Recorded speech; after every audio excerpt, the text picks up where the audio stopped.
Bonjour à tous, je suis très contente de vous retrouver pour cette nouvelle vidéo. Aujourd'hui, on va parler de comment faciliter les trajets en voiture avec un enfant neuroatypique, les longs trajets en voiture, hein. J'ai l'idée de faire cette vidéo maintenant puisque on approche des grandes vacances et donc c'est une problématique qui revient toujours. C'est une problématique qui revient, je pense, vraiment avec chaque enfant, hein. Pour tous les enfants, ça peut être un défi, les trajets en voiture, les longs trajets en voiture.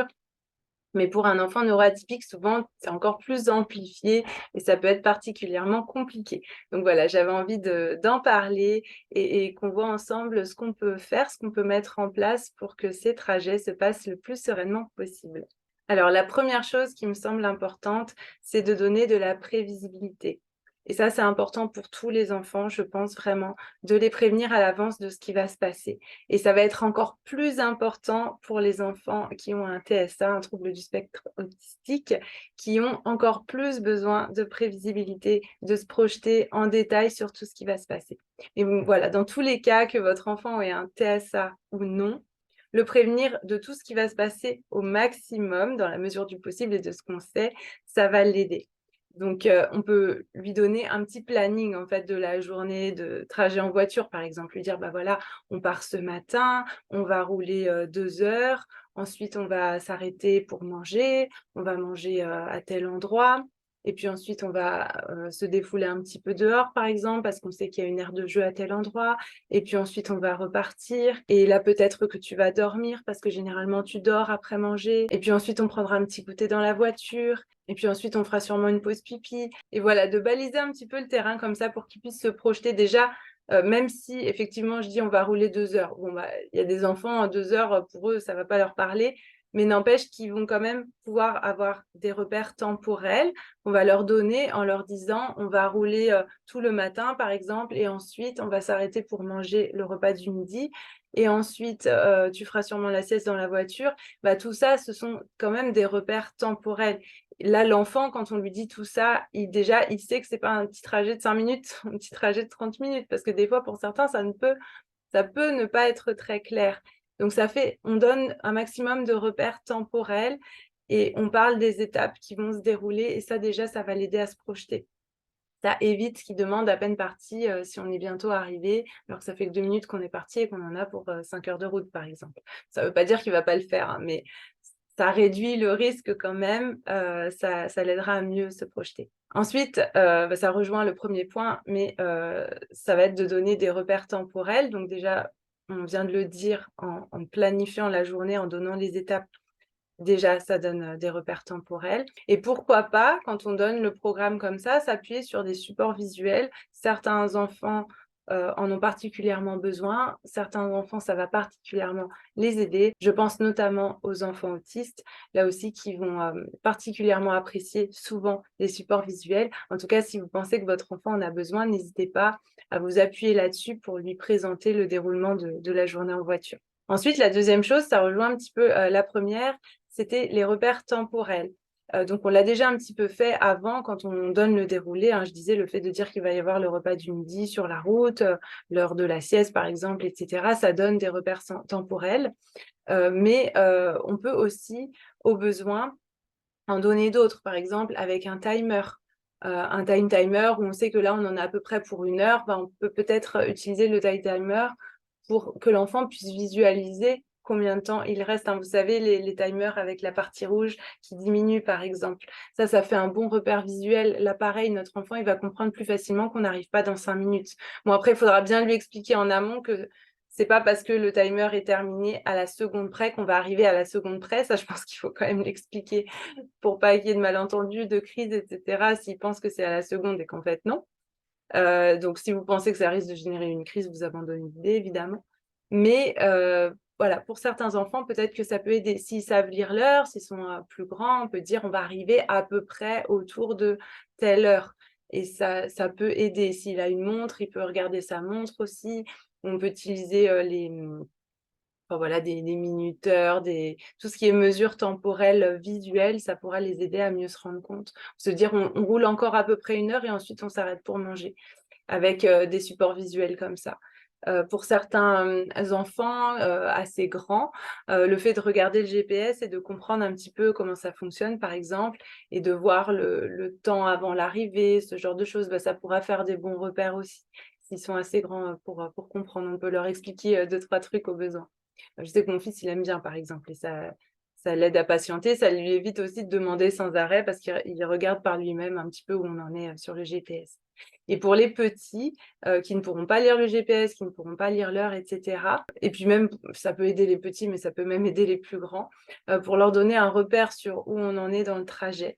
Quelque chose qui peut beaucoup aider. Donc déjà, il y a les repères, comme je disais, le timer, ça peut aider, dire on roule encore 1 heure, etc. avec le timer.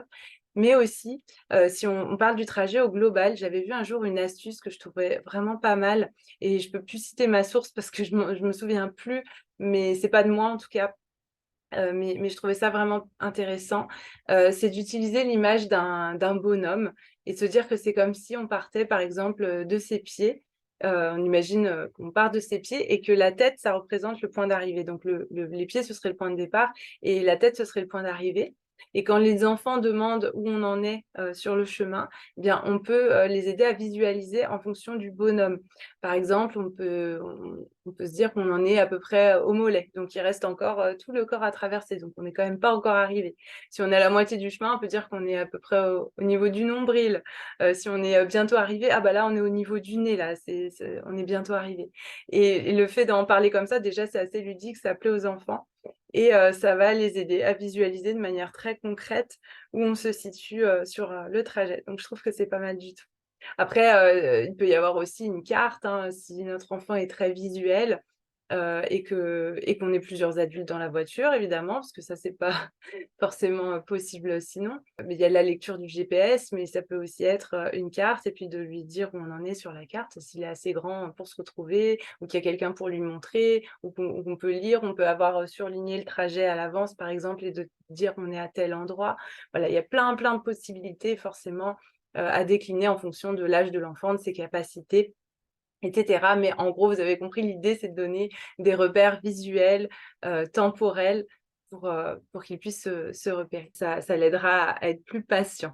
Ensuite, un point qui me semble important, surtout avec les enfants neuroatypiques, c'est vrai pour tous les enfants et encore plus, avec les enfants neuroatypiques souvent, c'est de prévoir des pauses pour, le mouvement. Énormément d'enfants neuroatypiques ont un grand besoin de mouvement, donc les enfants avec un TDAH par exemple, avec leur hyperactivité, mais beaucoup les enfants autistes aussi avec, souvent des besoins de mouvement pour se réguler aussi au niveau sensoriel, etc. L'estime, les gestes répétitifs, etc. Et le fait d'être contraint de rester assis tout le temps dans un siège, ça peut être vraiment une épreuve pour ces enfants neuroatypiques. Et du coup, de prévoir ces pauses pour bouger, ça me semble vraiment important. Et ce qui peut être intéressant, c'est de repérer à l'avance les aires où on pourrait s'arrêter qui ont des espaces de jeu pour enfants, par exemple. Si on sait que notre enfant, il va avoir ce besoin de mouvement très, très fort et qu'on sait que sur notre route, il y a telle et telle aire de jeu pour enfants, où là, il y aura peut-être des toboggans, des choses pour grimper, etc. Ça peut être intéressant de le repérer à l'avance pour veiller à s'arrêter à cette aire-là pour qu'il puisse satisfaire ce besoin-là. Et après, ce qui peut être intéressant pour pas que ça s'éternise trop sur ces aires-là, parce qu'on peut avoir peur de la transition aussi, qu'ils veuillent pas repartir, etc. Là, tout ce qui est timer, encore une fois, ça pourra aider. On peut se dire que 15 minutes, on reste 15 minutes à cet endroit-là avec un timer, un repère visuel, ça pourra aider à la transition. Après, évidemment, si on a un enfant qui, quand il croise d'autres enfants, les agresse et que c'est compliqué, etc., et qu'on se dit: «Oh là là, à l'aire de jeu, s'il y a d'autres enfants, s'il y a beaucoup d'autres enfants, ça va être surstimulant au niveau sensoriel, il risque d'y avoir des disputes avec les autres enfants, il risque de leur faire mal et tout». Là, non, forcément, on va trouver d'autres solutions, mais dans tous les cas, on va essayer de répondre aux besoins de mouvement de l'enfant. Donc, soit, on va s'arrêter sur ces aires de jeu, quand on sait qu'il y aura pas trop de monde parce que, il est telle heure et qu'à telle heure, on sait qu'il y a pas trop de monde, par exemple, ou c'est un endroit peu fréquenté. Si c'est un endroit, trop fréquenté et qu'on sait que on sent que ça va pas le faire, on le fait pas, mais à ce moment-là, on va quand même prévoir des pauses, et on va quand même permettre à notre enfant de marcher, de se défouler. Ça peut être, un petit carré d'herbe dans un coin, ou ça peut être, de l'encourager au déplacement. Par exemple, si on va acheter des sandwichs, de lui proposer de venir avec nous, de faire des allers-retours, parce que tout ça, ça va lui permettre de répondre à son besoin de mouvement aussi. Voilà, c'est pas forcément sur une aire de jeu, hein. Moi, je sais ce que c'est, ça peut être compliqué, mais dans tous les cas, de prévoir qu'il puisse bouger, ça me semble important. Par rapport au mouvement, ça me fait penser aussi, dans la voiture, on peut prévoir des petits fidget toys, surtout si on a un enfant qui a beaucoup besoin de toucher, de sensoriel et puis de mouvement.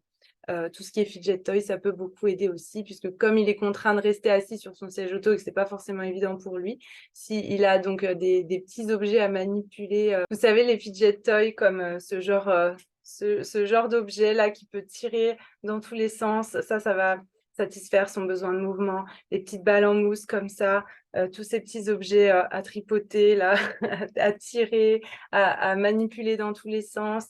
Il y a celui-là qui est pas mal aussi pour la voiture, je trouve. Tout ce qui est pop-it, voilà, ce genre d'objet, de prévoir un sac comme ça avec ses petits fidget toys préférés. Ça peut beaucoup aider à satisfaire ce besoin de mouvement et à rester assis plus tranquillement et à faciliter les trajets aussi pour éviter qu'il se mette à embêter sa sœur, son frère à côté parce qu'il a envie de tripoter et qu'il va se mettre à lui tirer les cheveux ou à le chatouiller ou à faire je ne sais quoi qui pourrait poser problème. Mieux vaut anticiper, ça peut vraiment beaucoup aider. Dans le même genre, moi je vous encourage à prévoir les outils sensoriels qui pourront faire du bien à votre enfant pendant le trajet pour répondre à ses besoins sensoriels spécifiques en fonction forcément de son profil sensoriel. Déjà par exemple, si on a un enfant hypersensible au bruit, le casque anti-bruit, ça me paraît être un indispensable de l'avoir à portée de main dans la voiture parce que par exemple, s'il a un frère ou une sœur qui risque de se mettre à crier à un moment donné, par exemple, situation qui peut clairement arriver en voiture, si vous avez le casque anti-bruit, que votre enfant neuroatypique, hypersensible au bruit, il peut le mettre à ce moment-là, il supportera beaucoup plus facilement les cris du frère ou de la sœur à côté. Ça vous permettra de vous occuper du frère ou de la sœur qui a besoin. Enfin, s'il y a plusieurs adultes dans la voiture, évidemment, mais si vous êtes seul, c'est encore plus critique, j'ai envie de dire. Et en tout cas, éviter que ça dégénère dans tous les sens parce que si on a un enfant qui crie et l'enfant hypersensible au bruit qui se met à crier parce que l'enfant crie et que l'autre enfant, ça le fait crier plus fort, etc. Voilà, c'est du vécu. Je pense qu'on a tous vécu ça à un moment donné, mais ça peut vite être très compliqué, vous le savez. Après, il faut s'arrêter en urgence, etc. Donc, anticiper tout ça, ça pourra toujours aider. Je vous invite vraiment à prévoir ce casque anti-bruit à portée de votre enfant hypersensible. Et puis sinon, tous les outils sensoriels qui pourront l'apaiser, le tranquilliser, comme je disais, en fonction de ses besoins spécifiques à lui.